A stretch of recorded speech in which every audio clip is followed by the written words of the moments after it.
Hello everyone, good evening everybody.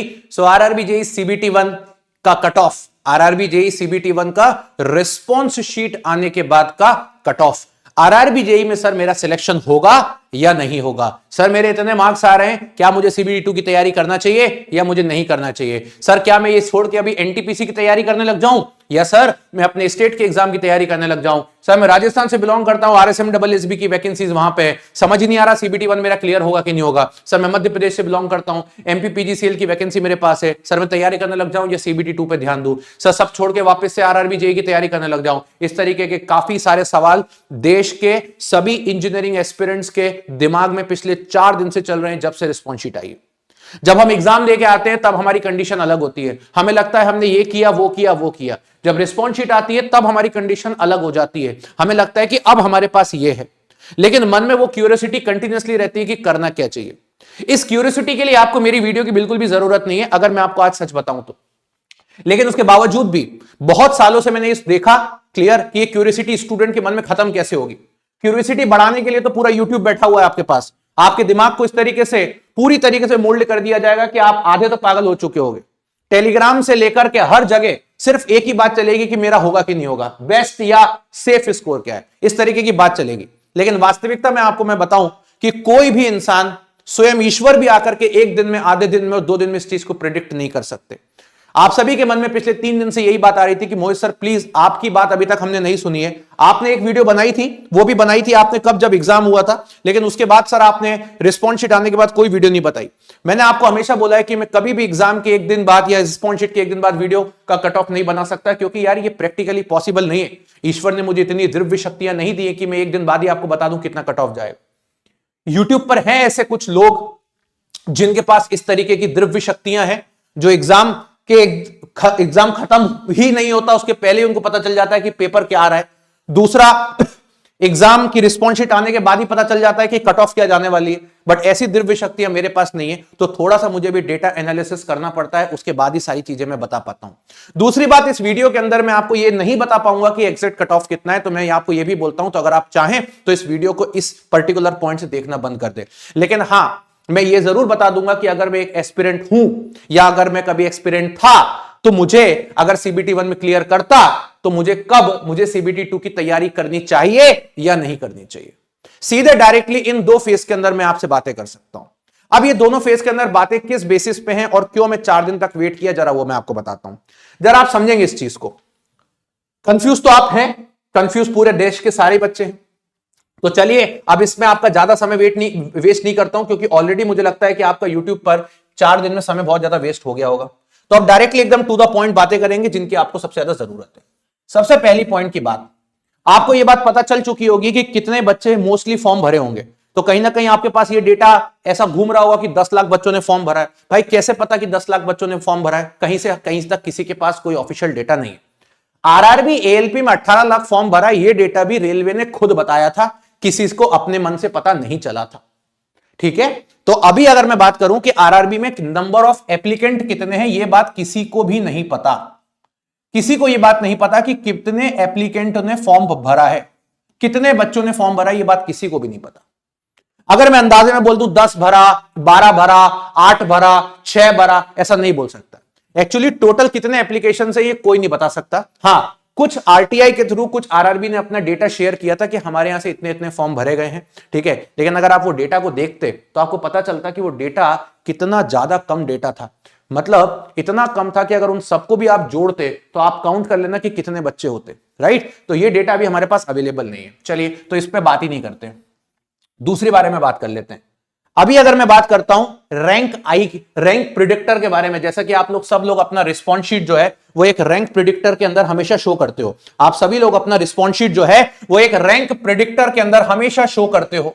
तो rank predictor से आपको लगता है कि आप जो रैंक प्रिडिक्टर आपको बता रहा है वो सही बात है। मैं बिल्कुल इस बात से एग्री कर सकता हूं कि रैंक प्रिडिक्टर में भी सही हो जाए, लेकिन जरा लॉजिकली समझो। एक टाइम हम बोलते हैं कि 10 लाख बच्चों ने फॉर्म भरा है या 9 लाख ने भरा है या 8 लाख ने भरा है, फिर हम एक ये कंसीडर फैक्टर करके चलते हैं कि 50, 60, 70% अटेंडेंस होगी, तो 5-6 लाख बच्चे फॉर्म देने गए होंगे। लेकिन जब ये रैंक प्रेडिक्टर का डेटा आता है ना, तो ये रैंक प्रेडिक्टर का डेटा के अंदर ये सारे एप्लीकेंट रहते ही नहीं है, ये सारे होते ही नहीं। तो फिर कैसे मैं रैंक प्रिडिक्टर के डेटा को इतना ज्यादा सही मान लूं जितना मुझे एग्जैक्टली मानना चाहिए? हां, ये एक पैरामीटर जरूर है कट ऑफ डिसाइड करने का, बिल्कुल एग्री करता हूं, है ना, बिल्कुल अच्छा पैरामीटर, मुझे पसंद भी आता है बहुत, नो डाउट एट ऑल। ठीक है, मैंने भी इसके डेटा को एनालिसिस किया है, सीधी सी बात है, और करूंगा भी, है ना, तो अच्छी चीज है। पहले हमारे टाइम पे तो ऐसी चीजें होती नहीं थी, अब तो सीधे बच्चा अपनी रिस्पॉन्स शीट पुट करता है और उसको सीधे अपने मार्क्स कैलकुलेट हो जाता है। हम तो पेन लेकर के लिखने बैठे थे, कितने सही कितने गलत, माइनस प्लस, है ना, और उसके बाद देखते थे पता नहीं क्या होगा, लेकिन बहुत अच्छी चीज है ना, आई लव इट, राइट। चलिए नाउ, बट बात यहां पे जितने बच्चों ने पेपर दिया उतने बच्चों का डेटा यहां पे नहीं है। अब यहां पे तीसरी बात ये आ रही है, बहुत सारे स्टूडेंट ऐसे हैं जिनके मार्क्स काफी बेहतर है, जो हमारे आसपास हैं, ठीक है, जिनके मार्क्स 70 से भी ऊपर हैं, जिनके मार्क्स 75 से भी ऊपर हैं, जिनके मार्क्स 80 से भी ऊपर हैं, ऐसे बहुत सारे बच्चे हैं, ऐसे बहुत सारे बच्चे हमारे पास अवेलेबल हैं। तो ये हमारे पास बहुत सारे इस तरीके के स्टूडेंट्स अवेलेबल हैं, है ना, ये हमारे पास बहुत सारे इस तरीके के स्टूडेंट्स अवेलेबल हैं। Clear? Just a second guys. चलिए, तो यहां पर हमारे पास बहुत सारे ऐसे स्टूडेंट्स हैं जिनके अच्छे मार्क्स हैं, तो बिल्कुल सही बात है, हर एग्जाम के अंदर अच्छे मार्क्स होते हैं, स्टूडेंट टॉप भी करता है, बहुत अच्छी बात है। अब चलते हैं चौथे पैरामीटर पर। सर मैं इस वो है प्रीवियस ईयर का कट ऑफ। तो एक पैरामीटर हमारे पास प्रीवियस ईयर का कट ऑफ है, लेकिन मैं आपसे एक बात बोलना चाहता हूं, कुछ बच्चे क्या कर रहे हैं बताना चाहूंगा। प्रीवियस ईयर का कट ऑफ देख रहे हैं, अब प्रीवियस ईयर में हर जोन में, हर डिपार्टमेंट का, हर कैटेगरी का, हर जगह जगह का अलग अलग कट ऑफ दिया है, किसी का 55, किसी का 45, किसी का 60, किसी का 65, सब कुछ अलग अलग दिया हुआ है। तो बच्चे उस पर प्रिडिक्ट कर रहे हैं कि पिछले बार 12,000 पोस्ट थी और नंबर ऑफ स्टूडेंट्स मतलब 12,000 पोस्ट थी और इस बार 7,900 है, ठीक है, तो इस बार का कट ऑफ थोड़ा सा और ज्यादा जाएगा पिछले बार से। तो बच्चों के मन में बैठ गया कि भाई इस बार कट ऑफ ज्यादा जाएगा, ऐसा मन में बैठ गया। क्यों कंपेयर किया पिछले वाले से? पिछले वाले से कंपेयर क्यों किया भाई? ये 2018 में हुआ था, 2018 से लेकर 2025 के बीच में 7 साल होते हैं। 7 साल में इंजीनियरिंग डिप्लोमा और इंजीनियरिंग ग्रेजुएट की दशा बदल गई है। नंबर ऑफ एप्लीकेंट सीधे उठ के आधे से भी कम हो गए हैं। पेपर देने वाले बच्चे दूसरी चीजों को एक्सप्लोर करने लगे। दूसरी बात, अगर आप पेपर के लेवल को देख, और दूसरी बात यह है कि बहुत सारा कंटेंट बच्चों को अवेलेबल होने लग गया है। तो बहुत सारी चीजें जो बदल चुकी हैं इन 7 साल के अंदर, राइट। तो ऐसा नहीं कि इससे मैं कंपेयर करूं, लेकिन ठीक है, आपके मन में आता है कि चारों चीजों को देखना चाहिए, तो देखते हैं इसको भी। अब आता है वो पॉइंट जिस पे मैंने काम किया है, जरा समझेंगे, जरा समझिएगा मैंने किस पे काम किया एग्जैक्टली। लॉजिकली एक बात तो तय है कि नंबर ऑफ एप्लीकेंट तो बहुत कम है, इतना तो सबको समझ में आ गया होगा। आप अगर आज एसएससी जेई का भी फॉर्म देखते हो तो कुल मिला के वही 5-6 लाख बच्चे ही फॉर्म भरते हैं और मुश्किल से 3-3.5 लाख बच्चे पेपर देने जाते हैं। वही बच्चे आसपास हैं, ठीक है, जो फॉर्म भर रहे हैं। लेकिन आरआरबी में क्या होता है कि आरआरबी में और भी ब्रांच के डिप्लोमा के स्टूडेंट्स आ जाते हैं, जिस वजह से आरआरबी में यह बात तो तय है कि फॉर्म करीब करीब 10 लाख के आसपास तो गिरे ही होंगे, है ना, थोड़े से स्टूडेंट्स बढ़ ही गए होंगे। लेकिन अगेन पैरामीटर यही होता है कि 60-70-65% बच्चे ही पेपर देने जाते हैं। तो मैं मोटा मोटा मान के चलता हूं कि 6 लाख बच्चों के आसपास पेपर दिए होंगे। अब ये जो डेटा है ये हमारे पास अभी मुश्किल से 1-1.25 लाख बच्चों का, 1.5 लाख बच्चों का है और धीरे धीरे सैचुरेट होकर के इतने तक पहुंच जाएगा। अब ये बीच के जो 3.5 लाख बच्चे हैं वो क्या है? अच्छा, एक चीज और है, हम लोगों ने ये भी दिमाग लगा लिया कि कौन सी शिफ्ट टफ थी और कौन सी स्ट्रांग थी। अच्छा, ये स्टूडेंट ने दिमाग नहीं लगाया। ये दिमाग कहां से लगा? एक्चुअली क्या हुआ कि हमने ये देखा कि जिस शिफ्ट का एवरेज कम आ रहा है वो टफ हो गई और जिस शिफ्ट का एवरेज ज्यादा आ रहा है वो इजी हो गई। भाई आप मुझे एक बात बताइए, एवरेज शिफ्ट और टफ शिफ्ट एक्चुअली में वो डिसाइड नहीं करता है जिसके मार्क्स अच्छे हैं। एवरेज शिफ्ट या टफ और इजी शिफ्ट डिसाइड करने वाले वो होते हैं जिनके मार्क्स कम है। मान लीजिए थोड़ी देर के लिए कि हमारे पास 3 शिफ्ट हैं एग्जाम के अंदर, अभी आपको लग रहा है, और 3 शिफ्ट में मान लीजिए 100 बच्चे हैं। अब इन 100 बच्चों में से मान लेता हूं थोड़ी देर के लिए इसमें 5, इसमें 5 और इसमें 5 बच्चे बैठे हैं, ठीक है। अब इन 5 बच्चों में आपने देखा कि एवरेज जो आ रहा है, मान लेता हूं इसका सबसे कम है और इसका सबसे ज्यादा एवरेज है, तो आपको लग रहा है ये इजी हो गई। अब मान लीजिए अभी बेटा यहां पे 85 बच्चे ऑलरेडी बैठे जिन्होंने ये चेक ही नहीं किया। तो जब 85 बच्चों ने इसको चेक ही नहीं किया, मान लेता हूं उस 85 बच्चों में से 30 बच्चे जिनके बिल्कुल नंबर आ ही नहीं रहे, ठीक है, वो मान लेता हूं इस शिफ्ट के हैं, तो इसका एवरेज अपने आप डाउन हो गया कि नहीं हो गया? और मान लेता हूं कि 30 बच्चे ऐसे हैं जिनके ठीक ठीक मार्क्स आ रहे हैं, तो आप बताओ ये बच्चे इसमें आ गए, तो इसका एवरेज बढ़ गया कि नहीं बढ़ गया? तो एवरेज डिसाइड करने वाले वो 1-1.25 लाख बच्चे नहीं है। एवरेज एक्चुअल में डिसाइड करने वाला तो वो बच्चा है जिसको अभी इसके बारे में कुछ होश हवास ही नहीं है कि ऐसी भी कोई चीज होती तो चेक कर लेता। वो बच्चा है जिसको ये मतलब ही नहीं, भाड़ में गया आरआरबी जेईई का पेपर 10 ही नंबर आ रहे हैं मेरे, तो किसी भी शिफ्ट में आके बैठेगा तो एवरेज गिराएगा। समझ में आ रहा है? तो बेटा एवरेज जो डिसाइड होता है या नॉर्मलाइजेशन का जो फैक्टर होता है वो उन बच्चों से निकल के आता है जो बच्चे मास स्केल में सबसे कम नंबर लाके बैठे हैं। That is the point. रही बात जिस बच्चे ने तैयारी नहीं करी, जिसके 100 में से 10 नंबर आते हैं, आप उसको किसी भी शिफ्ट में बिठा दो, उसके 8 9 10 ही नंबर आएंगे। अगर वो मान लो ऐसे कुछ बच्चे उन शिफ्ट में बैठ गए जिन शिफ्ट के अंदर अभी राइट नाउ एवरेज ज्यादा जा रहा है और उनका अपने आप ही डाउन हो जाएगा।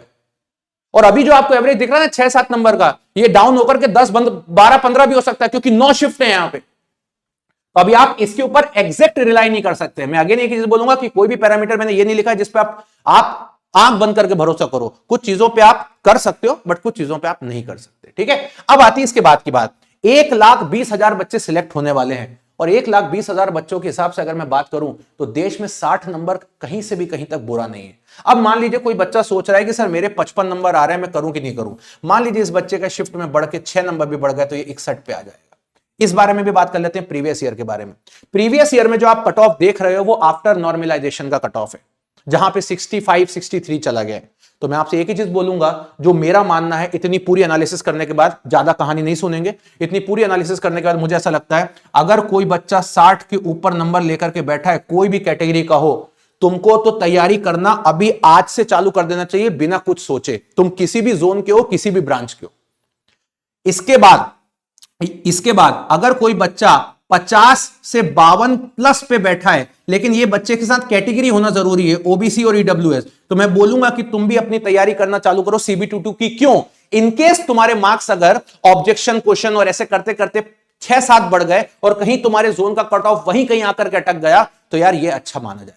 तो मैं ये नहीं बोल रहा हूं कि ये कट ऑफ जाएगा। अब आपको क्या लगता है जब मैं ये बोलता हूं कि ये जाएगा तो आपको लगता है कट ऑफ जाएगा? अरे भाई कट ऑफ नहीं है, कट ऑफ तो बाद में पता चलेगा कितना गया, कि हमारे कितने मार्क्स हो रहे हैं। मेरा कहना इतना है कि हमें CBT2 की तैयारी कब से करना चालू कर देना चाहिए। तो CBT2 की तैयारी यहां से कर लेना चाहिए। और जितने भी बच्चे SC और ST कैटेगरी के हैं, आपको 45 प्लस मार्क्स पे तैयारी करना चालू कर देना चाहिए, या 44 के ऊपर भी कर देना चाहिए जिन जोन के अंदर सीट्स ज्यादा है। तो आपको करना चाहिए तैयारी, क्योंकि आपका कट ऑफ कहीं ना कहीं वर्स्ट केस में जाके 50 में लाई करेगा। तो अगर कट ऑफ में 6-7 नंबर बढ़ भी गए तो कहीं ना कहीं आप आ जाओगे उसके अंदर। ऐसी ओबीसी का कट ऑफ में मेरे को ऐसा लगता है कि अगर मान लो 59 60 भी गया और जिन बच्चों के 52 8 नंबर बढ़ गया तो वो भी उस लाइन में आ जाएगा।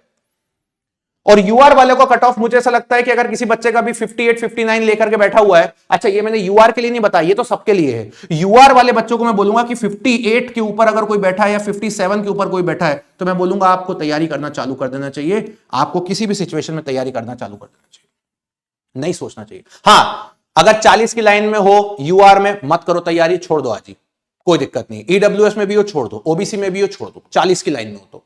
लेकिन ये 50 वाली लाइन बहुत ज्यादा वाली लाइन है और यही पूरा का पूरा रोल प्ले करेगी। 60 के ऊपर वाले तो सब सिलेक्टेड हैं, अभी बता देता हूं, ठीक है। बट ये 50 वाली लाइन बहुत क्रूशियल है। यहीं पर वो बच्चे बैठे हुए हैं जो कुछ अंदर हो जाएंगे और कुछ फटाक से बाहर हो जाएंगे।